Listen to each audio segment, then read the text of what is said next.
All right, everyone. So this is our next lab, which is on equipotential lines and electric field plotting. So we are continuing with the um, covering the electric forces and electric field concept.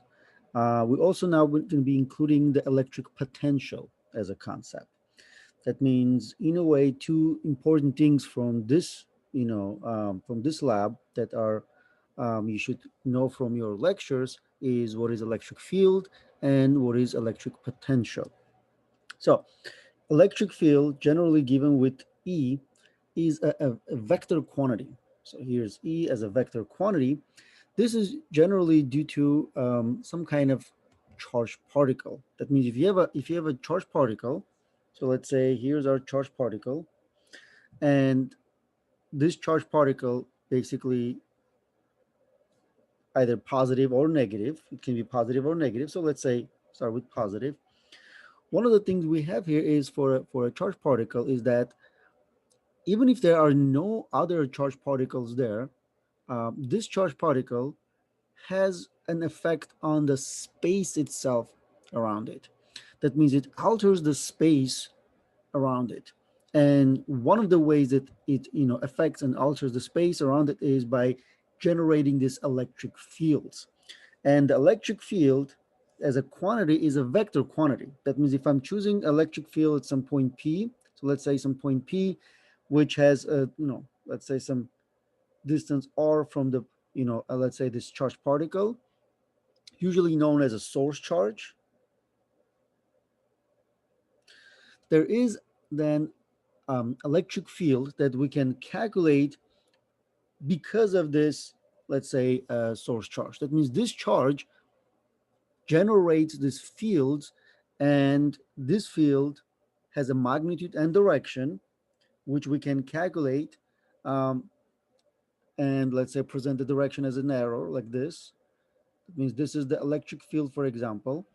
And electric field then at this specific point, because one of the things we have about this electric field, hopefully from your lecture class, you learned that E equals to then K Q over R square, in terms of, like, let's say the magnitude, right? You can see, right, the electric field strength depends on how far away it is from the source, also in terms of the magnitude of the source, right? So if, let's say that if the Q is increasing, electric field is increasing, but if the R is increasing, electric field is decreasing, and it's an inverse square law type of relationship.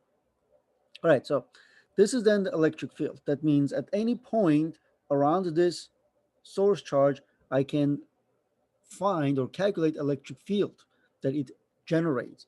And this electric field, due to a positive source charge, always radially away from that. So you can write always radially away from that. That means this is going to be the direction of the electric field around this source charge. You can see, right, they always point away from the radially away from the source charge.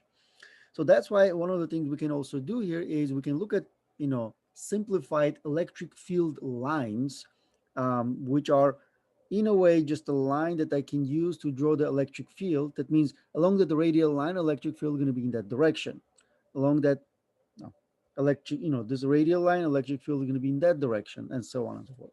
And one of the things we can have here is that if there's a positive source charge, then electric field radially moves away from that. And magnitude is decreasing further you go, which can also, you can say, right, when the lines are closer to one another, it's usually stronger. When lines are further from one another, usually that represents a weaker electric field. But the idea here is that all that space around the source charge then, affected by the presence of the source charge, and you have this electric field line or electric field, right, radially away from that. Now, what do the electric fields technically do? They don't really do anything to the empty space. Only when you bring another, let's say, a test charge. So for example, I bring another charge and put it right here, then the test charge will have a force acting on it because there's already a field there. And there's an equation, right, where force is equals to, let's say, Q naught, which is the test charge magnitude. So the force acting on it will be Q naught times then the electric field that is already there. That means whatever the electric field is there, this electric field going to affect the test charge. So this is a test charge, not a source charge, and the test charge is going to have a force acting on it, and that's what electric fields can do. Electric field can exert force on a test charge. But if there is no test charge, right? If there is no test charge, then what happens here is that space itself is just filled with those, electric fields, okay, electric fields, and in a way they're sort of like, let's say, ready to go just as soon as you maybe, like, let's say, bring some kind of a test charge, or maybe there's a present another, so another test charge, then that test charge is going to be pushed or pulled because there's already an electric field there. All right, so another effect that we can have from this um, source charge is the potential. And the potential, which is kind of given with V, is a scalar effect of this source charge. Again, we're looking at the source charge. So source charge has a vector effect, and then there's also a scalar effect where V, for the same point, right, so same point P, I can calculate its scalar effect, which is potential equals, and hopefully you can recognize this equation. It's K times source charge magnitude, then divided by R. And this is then the potential, electric potential. So electric potential due to this source charge. Now, these two are the effects of source charge. Electric field, because it's a vector effect, in a way it is usually used to see what type of vector effect it can have on the test charge. And by vector effect, I mean a force acting on a test charge. That means if I bring a test charge over here, then I can use the electric field to calculate how much force will be exerted on the test charge. Let's say Q naught. But for the potential, in order for me to use the potential for some kind of useful information, what I can do with the potential here is I can use that to calculate the amount of energy that I will need to use to bring this test charge over here. So that's why what you have here is, generally, because it's a vector effect, we use that to find the force. And because this is a scalar effect, what we do, we use that to calculate then the energy. Because remember, the energy was a scalar quantity, right? So that's why this is electric potential, and there's also electric potential energy. So those are two different things, right? So U generally is for the potential energy, and this V here is for the electric potential. So electric potential energy, we usually put like E over there, right? And potential. And they're also related, right? So just like, the electric field and force are related, because electric field is electric force per unit test charge. Same way, potential is also electric potential energy per unit test charge. You can see, right? I can use the potential to find how much potential energy charge has, or I can have an electric field to calculate how much force, the test charge will be exerted on. So that's why those two things are in a way related, because they come from the same source. They come from the, as they are sort of like an effect of a presence of a source charge. Okay, one is a scalar effect, the other one is vector effect, and they are even related. I'm going to give you equation that actually can relate electric, field to the electric potential. Now, what we're going to do here, we're going to look at an application of this. An application, in this lab, going to be for, one is going to be sort of like a simulation that I have that will allow you to visually see all of those interactions. The other one is, actual experiment where you should be then, using the potential to plot electric field lines. Because here's the thing, potential and electric field are the, two things that produced by the source charge. None of those things is something that we can see. Both of them are kind of like really abstract ideas, right? So for example, electric field is some kind of invisible field line that push or pull some kind of other, test charge. Potential, on the other hand, is, even though it's not really something we can see, is something we can actually measure. Okay, something we can actually measure. So for example, let's say you have a source charge. So Q is the source charge. So what I have here is then this, as I say, right? So the all the space around it is affected then by this presence of the source charge. That means at any point around this source charge, I can find some kind of measurement of two things: electric field and potential, because this source charge affects two different ways the space around it. It has a vector effect and a scalar effect. Now, if I, for example, look at this point P over here, let's say this point P, and for example, I want to measure the electric field, I cannot measure the electric field. I can calculate electric field from some information, right? But I cannot directly measure electric field. We don't have instruments for that. But I have an instrument, a voltmeter, that I can use to measure the potential. Okay.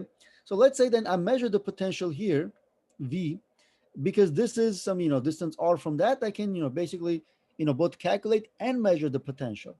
Now, another thing I can do here is, for example, look at this point over here. Let's say this is P1, this is P2. So if I look at then how far away this P2 is, so let's say then this is R1, V1, and this is R2. So if I'm looking at how far away this point P2 is, if R2 is equals to R1, then if I measure V1, I'm going to see that it's same as V2. Why? Because it's the same distance from the source charge. That means if I look at some point P3 over here as well, if this P3 has the same distance from a source charge, then what I can say here is that, well, V3 is equals to V2 is equals to V1. That means they all have the same potential. Why? Because they have the same distance. That means if I kind of draw a line, like a circle, right? So around this source charge, more or less, right? So, and if I look at, you know, points on this, circle or semicircle, what I can see here is that all the potential is going to be the same. Why? Because all those points have the same distance from the source charge. So these lines are known as equipotential lines.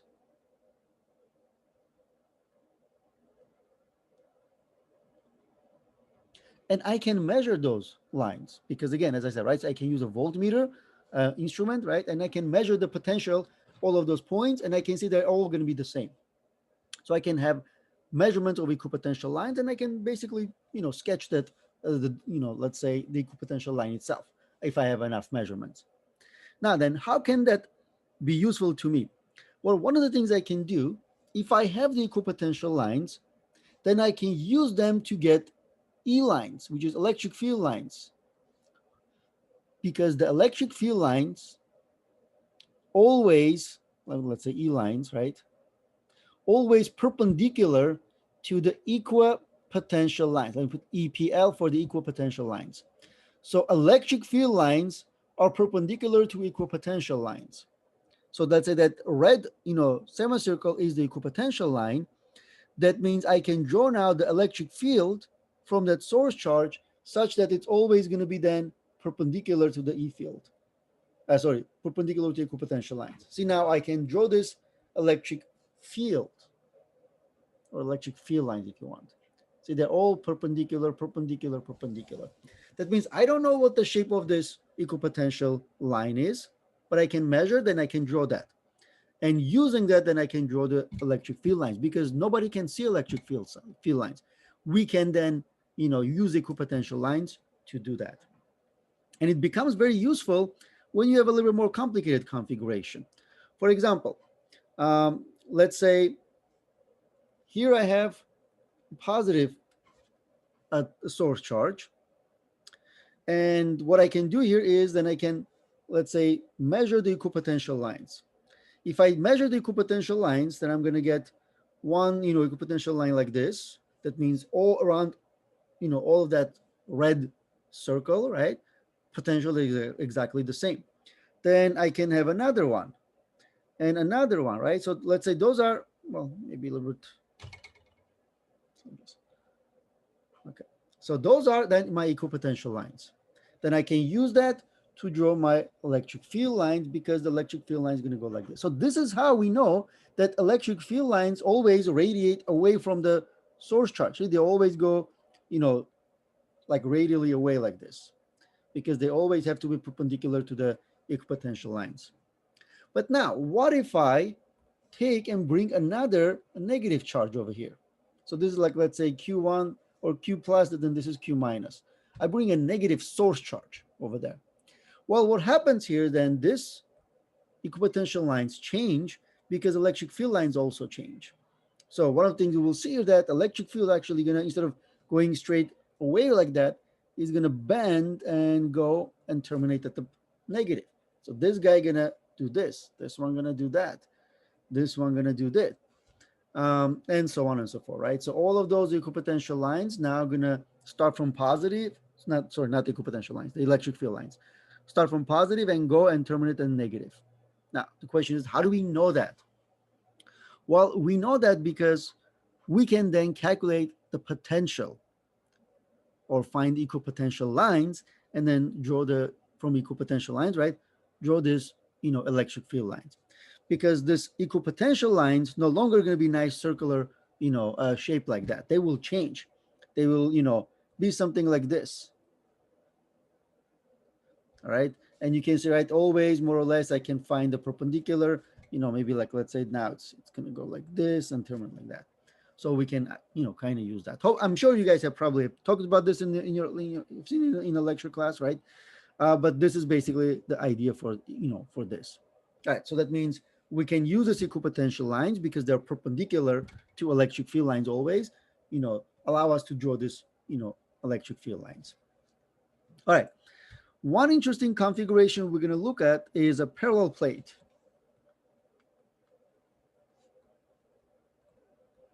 Okay. So parallel plate is, basically started like this. So you have positive, charge, but then you put bunch of positive charge together and there's some kind of conductor like this, where you make this, positively charged like that. And then you have another conductor, similar conductor like this, and this one has a bunch of negative charges. That means this is negatively charged. Like that. Okay. And generally the way it's done here is this. So we take a battery. Okay.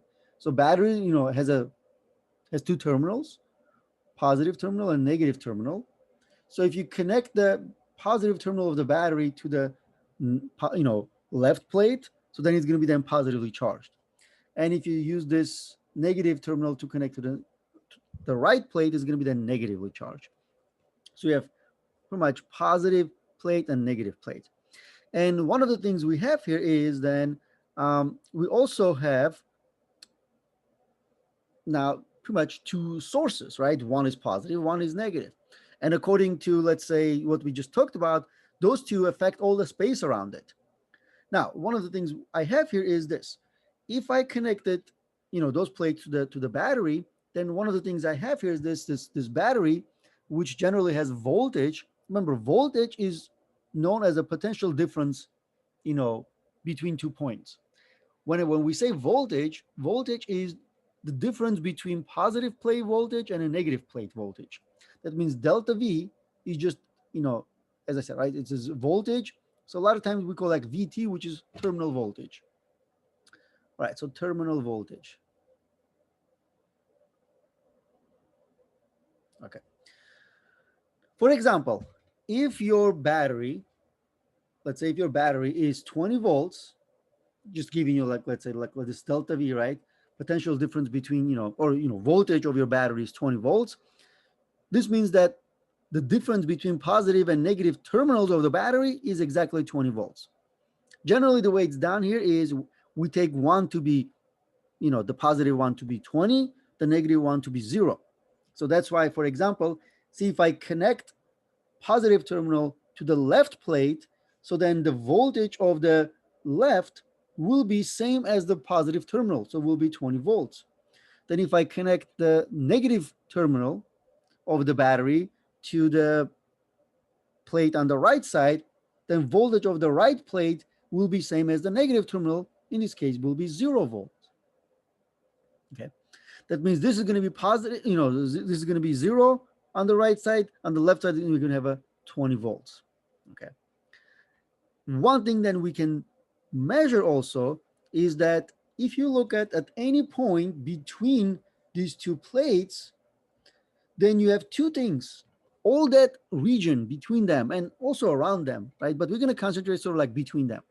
All that region now is filled with electric fields. And it's affected, those two plates affect all that region with both electric field and potential. We cannot measure or see electric field, but we can measure potential. So that means what I can do here is I can take an instrument, let's say a voltmeter, and I can use this voltmeter to measure, for example, if I take this, let's say the probe, and I put it here, I'm going to measure 20 volts. If I take the probe and put it here, then I'm going to measure 0 volts. It just basically, what the voltmeter generally does, it measures, let's say, potential difference between 2 points. See if I connect one cable to negative terminal of the battery, which is a lot of times known as ground, then it compares that ground, which is, remember, it's 0 volts, to the plate on the right side. But because both of them have the same value, right, we're going to get zero. Because both of them are zero, so their difference is zero. But if I take this guy here, for example, and I put it here, then it's going to measure 20 because left plate is 20, ground is zero, so their difference here is 20. Okay. Now, what I can also do, I can take it and put it somewhere over here. And what it will measure is the potential, or the voltage at that particular point, potential at that point. And potential at this point is going to be a number that is less than the maximum, but more than the minimum. So that means closer it is to the left plate, higher it is, closer it is to the right plate, lower it is. That means, for example, here, I might get a value of, I don't know, maybe like 15 or something like that. Okay. And I can then also measure something right here, which is, if I kind of like, measure right there, I might also get 15. Maybe right here, I might also get 15. Why? Because all those points are exactly same distance from left and right plates. So then this is also will be 15 volts. And then what I will see is that that's basically allows me to draw this equipotential line. That's going to be my equipotential line. Then I can take the probe and let's say measure somewhere here, somewhere over there, somewhere over there, because it's, somewhere between them. Maybe this will be, I don't know, maybe this will be, let's say, 12 volts, 12 volts, 12 volts, right? So that means this point over here, and it will allow me to do another equipotential line and another equipotential line, let's say another equipotential line, because those lines represent same potential. Because let's say if I'm looking at this point, same distance from the left and right plates. This one, same distance from the right and left plates, same distance. That means they're going to have same potential. So I can draw equipotential lines. Now, why do I need those equipotential lines? Well, remember, I can use equipotential line to draw electric field. An electric field always goes from positive to negative. That means I can look at electric fields, which are going to be perpendicular to equipotential lines, from one plate to another. And that's how I can then draw equipotential lines. Sorry, measure equipotential lines and then draw the electric field lines. So the experiment allows me to first, let's say, charge those plates by connecting it to the, a battery. So make one positive, let's say conductor, the other one is negative conductor. And because they're connected to the battery, they also have potential difference. This is 20, this is 0. So then all that region between them is filled with, voltages, right? So they can measure, draw the equipotential lines, then use it to draw electric field lines. That means these are my electric field lines. They always go from positive to negative. That's the direction, which you also need to do for me on a graphing paper. And you also make sure that, electric field lines are perpendicular to equipotential lines at all times. All right. So this is pretty much the idea of our experiment. So we're going to be using parallel plates, and our experiment technically has other plates as well, other configurations. You're free to kind of explore them, but I'm going to have you guys only basically use parallel plates, because I also have a simulation that I want you to work with to get a little better, visual understanding of things. But our experiment itself, right, will be kind of similar to what I just did over here. One thing we will be looking at is this. If I'm looking at electric field somewhere in the middle, right? So that middle electric field, and compare it to the electric field at the edges, are they the same? Are they uniform? Let's say, first of all, I want to see, are they uniform or not? And I want to see if they're the same, strength or not, more or less. In terms of then, one thing we can do here is this. Remember, I told you that electric field and potential are related in a, one specific equation. And that equation is basically takes this type of configuration when it takes then some, let's say, d to be the distance between the, left and right plates. And then because now what I have here is changing potential, right, between those two plates, delta V, is V left, let's say, minus V right, the potential difference between them. This also related to then the electric field. That means if I take this potential difference between the plates, it is basically related to the electric field. And the equation is this: delta V over delta X, but delta X is D, right? So let me put like D is equals to the magnitude of the electric field. So if I do absolute value, I can get that. That means I can find the magnitude of the electric field from taking, measuring the potential. Remember, I can measure the potential, right? And in this case, potential difference between them is, let's say, 20 volts. So if I do that and then divide by D, I can get the magnitude of the electric field. But that's not what we're going to be doing. We're actually going to be using delta V equals, if I move the D to the other side, becomes E times D. Then we're going to actually then plot delta V versus D to verify if, it's going to be uniform or not. Then what we're going to see is that we want to see then a straight line like this, where then the slope of this line will be then directly our electric field. That means if we're plotting potential difference between as a function of distance, then the slope of our line will be the electric field, and then how straight it is, right, can tell us if it's uniform or not. All right, so I think that's quite enough about the theory. So let's go to the experiment itself. So for the experiment, I have then right here. So equipotential lines and electric field plotting. All right, so I have, as I said, right, I have a few things in this lab. First of all, I have some, let's say, pre-lab quiz. So like few questions. And this is basically similar to some of the things that I kind of talked about. So let's say if you have, for example, what if we decide to define the higher potential conductor as our 0-volt reference? That means, for example, if you have two conductors, right? Remember, one of the things we have here is that left plate and right plate, what you're calculating was, remember, potential difference, right? That means, you are looking at the delta V as a potential difference between them. Okay.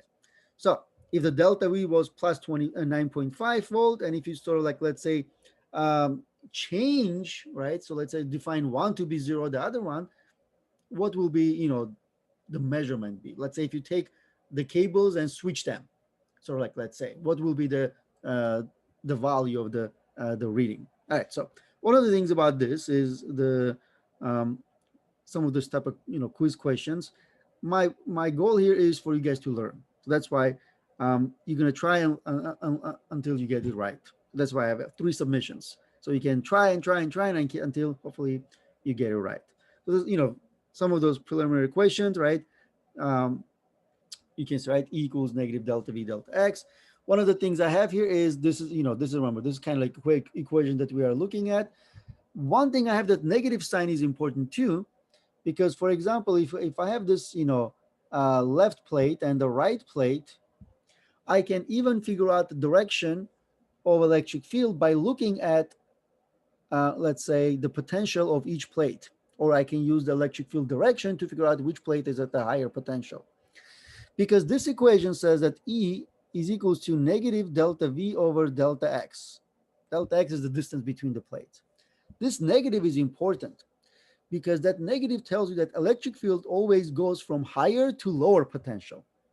For example, If this is 20 volts and this is 0, then I know in which direction electric field going, from high to low. That means it has to be like this. Okay, it has to be like that. Or similarly, you can do this. If you have electric field direction rather than, for example, the values of the potentials, for example, you get something like this. The question is, okay, if you have that electric field, what are the, which plate has a higher potential? Well, again, you have to look at, the direction. Electric field always going or pointing toward the lower potential. So this should be the lower, this should be the higher. Okay, so that's kind of like something that's important to understand about this electric field and potential. It's always like this, that negative sign indicates that electric field always pointing in the direction of the lower potential. All right, so here's then what I have. It's a really nice simulation that allows you to kind of see how some of those things are. Let me see. All right, so you can see, right, this simulation here is sort of like an empty space, and then you can take this one of the charges. By the way, like it, this few question is asking you, on how to, do those steps. How do we add charges to the region? So you play, you play with that until you get the right answer. So for example, you take it and put it there. So then now that space, you can see, right, is affected by the presence of the positive charge, and all those arrows are the electric fields. And you can see, right, so technically the you know you can see sort of like, let's say, the directions is radially away from this positive charge. And if, for example, if I have then a negative charge, put it over there, right, then you can see, right, I have this dipole configuration where the electric field goes from positive to negative. That means all this space right now is filled with, electric fields. Okay, this is then more or less electric effect, or the vector effect of this electric field. Now what we can also do here is we can look at the voltage. Okay, voltage here is a scalar effect of those charges, right? So we can look at it in terms of values. Let's say I can put it in a grid. One of the things we have here is this. Now this region is not only affected, as a vector, right, but also as a scalar, let's say, effect. One of the things I can do is I can use, this is equipment, right, which is a voltmeter plus, we can use it to draw those equipotential lines. For example, see if I put it right here on the top of a positive charge, I get 904 volts. If I put it here, then I'm getting negative. I should get like negative 904. There you go. And one of the things I have, then somewhere exactly in the middle, I should get 0. Right, somewhere in the middle, I should get, let's say, 0. There you go. Because this is the point where, exactly in the middle, if I calculate the potential, if I'm looking at the net potential, this is potential due to positive plus potential due to negative. But because that point is exactly same distance from positive and negative, whatever I calculate here, let's say, I don't know, whatever I calculate here, this is going to be a positive number. Whatever I calculate there is going to be negative number. They're going to be the same. If I add them together, I'm going to get 0. That means that value of 0 is pretty much the net potential due to both of those together. Okay, but here's then what I have. I can go and find, let's say, 10 volts next to the positive charge. Okay. Then if I go somewhere else where exactly same distance, you can say, right, I can again get 10 volts somewhere else. And again, somewhere else I can get 10 volts, more or less. That means what I can do here is I can say that there's going to be a line like that where all 10 volts. And I can measure, right? See, if I go to done that, I'm going to get basically pretty much same value, 10 point something, let's say, you can see, right? All right. Now, if I go somewhere else, maybe like, let's say, see, this is like 20 almost, right? See, another line. And then let's say 5. Another line. And then this is then going to be then negative, 20. Close enough. Then let's say negative 10. close enough, and things like that. Those are equipotential lines. Let's say then I can have, for example, a zero, right? Which is exactly in the middle. Let's look at how the equipotential line will look like over there, more or less.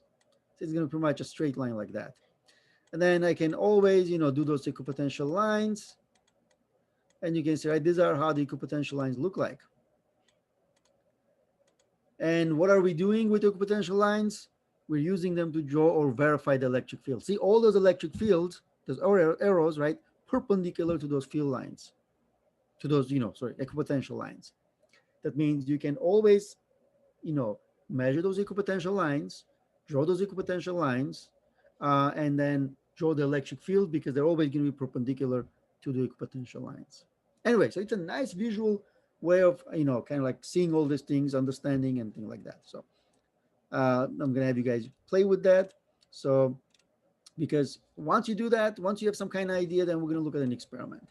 And interesting enough, by the way, you're going to lock your answer here and continue.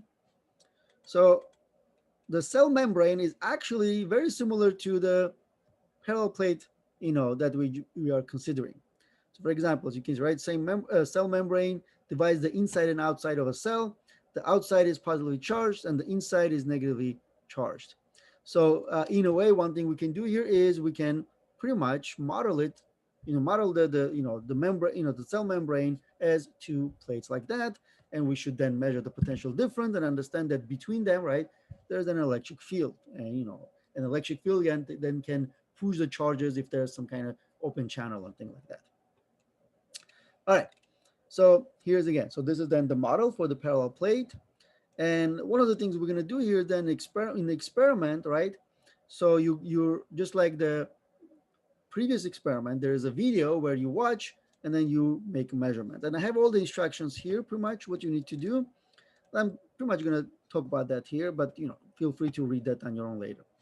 So let's say what we have here is this. Here's an experiment. So we have a conducting paper, you can see, right? And the conducting paper, just like a graphing paper. So that's why one of the things you need to do is you need to print out a graphing paper and then, set it up just like I have all the coordinates on the graph, on the conducting paper over there, and draw two lines where, basically at, 2 centimeters, right, along the horizontal, this will be your one conductor. Here's going to be your another conductor. And then you're going to measure the potentials and then make, dots on your graphing paper, because I need you to be able to draw the equipotential lines and electric field. But you can't do that in this video. So you're going to then take the measurements here, but then use the graphing paper to draw those, equipotentials and electric fields. All right, so let's see what we have over here. You can see, right, here's, you have a battery that is connected to those two conductors. You have a left plate and the right plate. The red cable here indicates that this is connected to the positive plate. And then the black one, generally the negative plate, or negative terminal, or the ground. Okay. That means one of the things we will see here is, the voltage of the battery that we're using here is 10 volts. That means more or less when we measure the voltage of this, a positive plate, it should be close to 10. When we measure the voltage of the negative plate, it should be close to 0. And then the points in between them should go from 10 to 0, right? So the experiment then, let's look at the experiment, pretty much starts like that. So we take the probe and measure the voltage of the positive plate. You can see, right, roughly, 10 volts. And then the negative plate, which is, roughly 0 volts. Then what we're going to do here, we're going to measure voltage, right? Or, voltage at different points. So we have then the edge and also then the middle. Okay. So pretty much what you can see here is that this is a voltmeter, right? The reading that you see is in voltmeter. So then as a function of, let me kind of, pause it here for a second. So you can see, right, as a function of then position, let's say this is X, right? As a function of position, it measures then the voltage. So let's say, see if this is 2, so it measures 2.5, 3.5, 4.5, 5.5, 6.5, 7.5, and so on and so forth. So it measures then the potential. That means as a function of distance, right, from one plate to another, it measures, the potential. Okay. All right. So then you can see, right? Then it's doing for another point.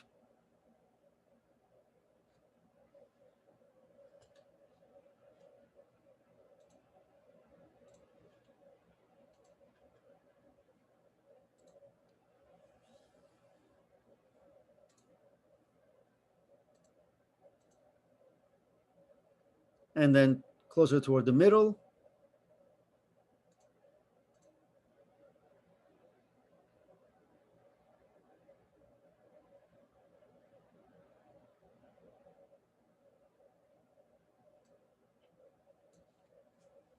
All right.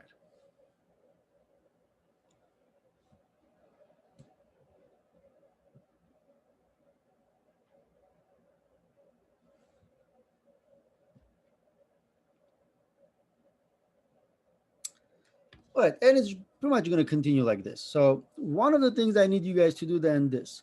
So I'm going to show you how to do the measurement for the very first one that it does. So let's say for this particular measurement. Okay. What you need to do then, choose two other measurements. So for example, something right here closer to the edge and something right here closer to the middle. That means you want something, some measurement as a function of distance, measurement of potential, the central part of the configuration, and then the edge. Since I'm doing it at the top, you do somewhere at the bottom and the middle one. So what you're going to do here is this. Let's say it starts from plates, right? And you don't really need to do then plates. What we need to do, let me kind of clear this. Make a table, and you can see right here is a table that you need to be then plotting. Okay. So this one is going to be your distance.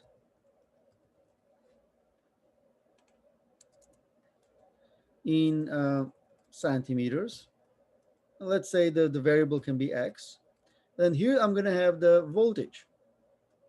By the way, actually, I need these to convert. So I can say it's distance in meters. Let's say X. Let me put here X prime. Then I'm going to make another two more, another column here to the right of this. And this is going to be then the voltage. Okay, so you need to have two things. So voltage, for example, edge. And then you're going to need to have then the voltage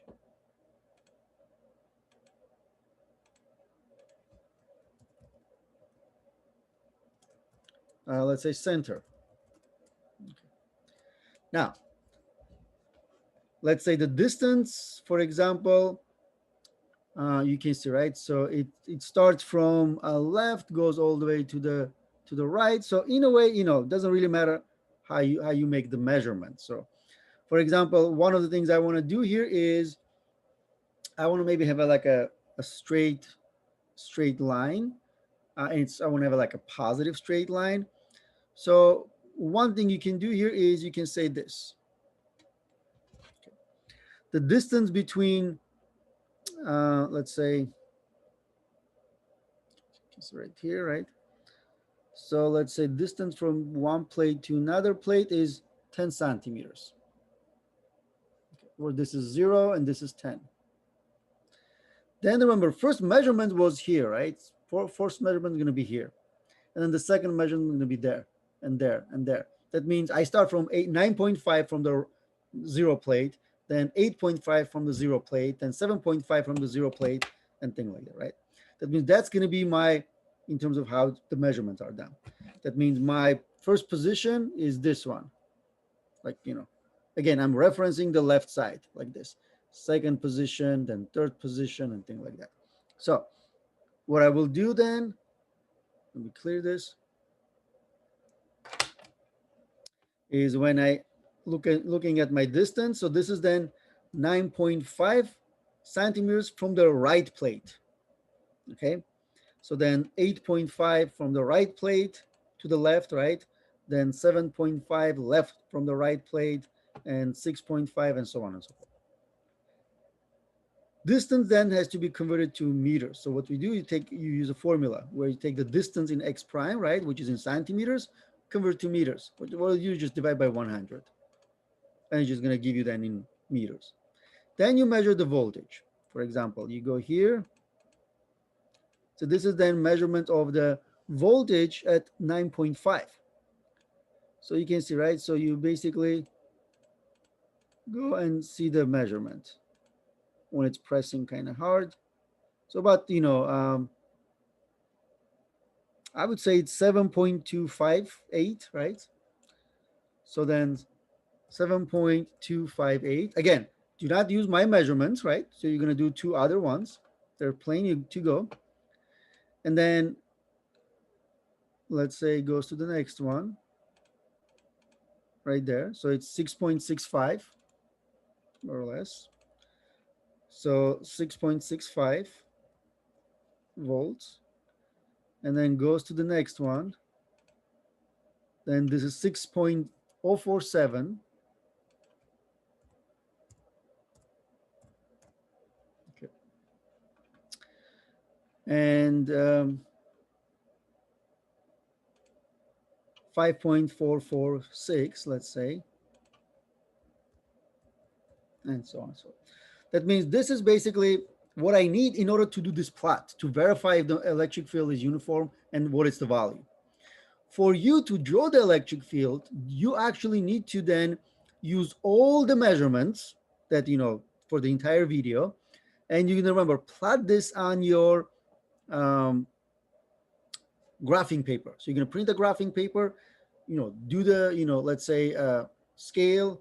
It's, draw one plate, draw another plate, make sure the distance between them is 10 centimeters. And then every half a centimeter, right? Then, basically starting from half a centimeter from the left plate, for every 1 centimeter, then you write down the measurement and draw those equipotential lines. Okay. So, and then use the equipotential lines to draw the electric field lines, just like I show you in the, let's say, the theory lecture part. Okay, so, but for this particular one, we want to find if the electric field is uniform and what's the value of it. To verify if it's uniform, then you're going to measure voltage as a function of distance like this. So then you're going to come back here for the graph.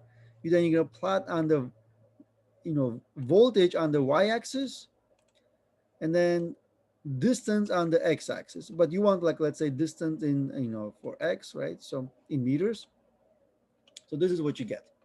So then you want to use, okay. So the idea here is this. So we are using where then the delta V is equals to E times delta X, right? More or less. That means we're plotting it as Y equals MX. Voltage on the Y-axis, distance on the X-axis, so that the slope should give us then the electric field. That means it should be a linear fit. So that means if I go and look at the curve and use the linear proportional, right? I should get a straight line, and then I forgot to put the units here. V for volts, and V as a variable, like that. So then one of the things you will see here is this is then 79 volts per meter. A, right, is then the slope of the line. And 79, you should recognize volts per meter is a unit for the electric field. Electric field has two units, Newton per meter, Newton per coulomb, and then volts per meter. Okay, so both of them are equivalent, because you can write the electric field two different ways, right? Electric field is equals to force per test charge, so that's why Newton per coulomb, or electric field is then potential difference over distance, which is then volts per meters. Okay, so it has a couple of equations. All right, so then you do that, and you find then electric field strength. And if the line is linear like this, then that means it's also uniform. One thing you will do later, then find voltage at the center. That means one of them, for example, at the center, right? Let's say this measurement, right? So then go and measure this one from the left plate all the way to the right plate. Get the measurement, right?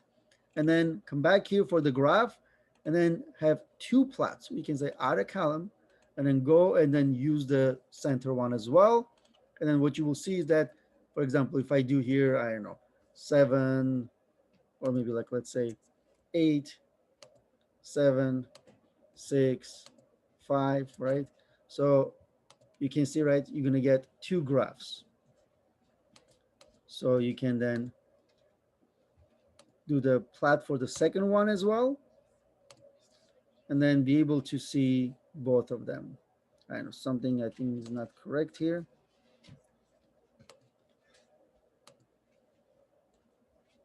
I don't know, maybe like, let's say, let me do this, let's say 10, see if they're going to be.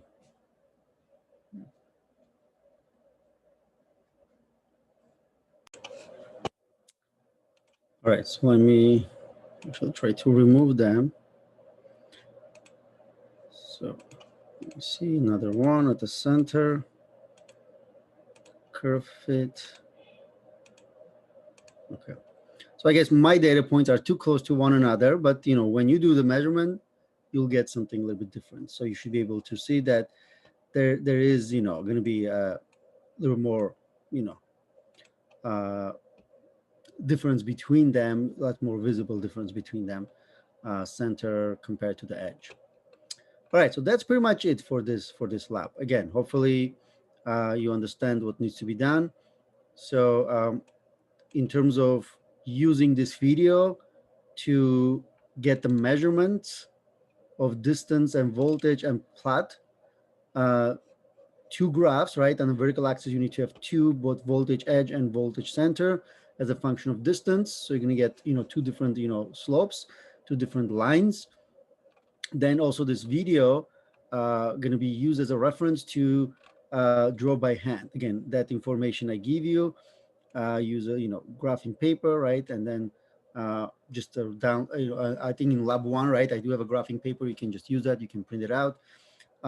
And use this as a reference to draw the equipotential lines for every 1 centimeter between, or like maybe 2 centimeters, like let's say you can see that 2, 4, 6, 8 volts. You can do 1, 2, 3, 4 different equipotential lines, and then use those equipotential lines to draw the electric fields.